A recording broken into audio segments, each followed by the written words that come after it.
The new AMG GT Black Series looks incredible in person. The Mercedes-AMG GT is available as a supercar in the form of a coupe, whose design is always awe-inspiring.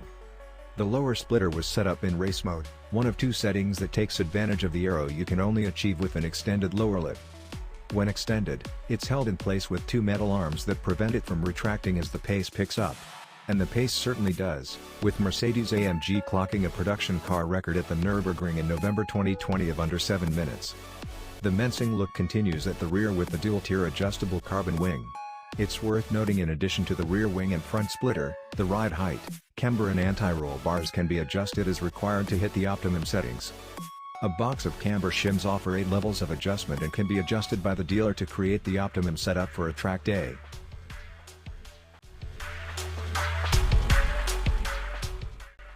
The track-ready GT Black Series uses an upgraded version of the GT's twin-turbocharged 4.0-liter V8, now codenamed M178LS2, not the type you'll find in an HSV.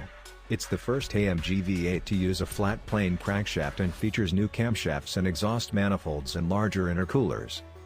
Outputs are up considerably, with the Black Series producing 537 kilowatts of power at 6,700 to 6,900 revolutions per minute and 800 Newton-meters of torque at 2,000 to 6,000 revolutions per minute.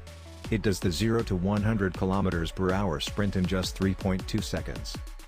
By comparison, the GTR produces 430 kilowatts of power and 700 Newton-meters of torque, and takes 3.6 seconds to reach 100 km per hour.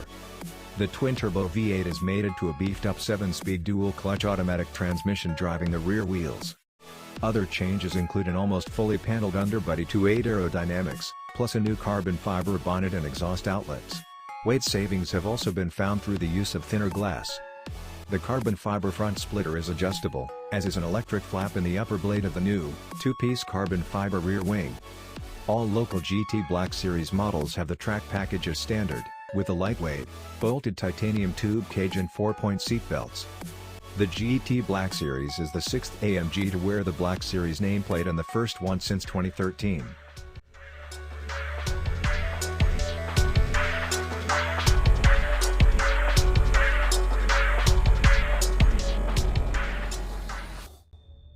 Inside the cabin it feels like a race car that's detoured through a Mercedes-Benz dealership for an equipment upgrade.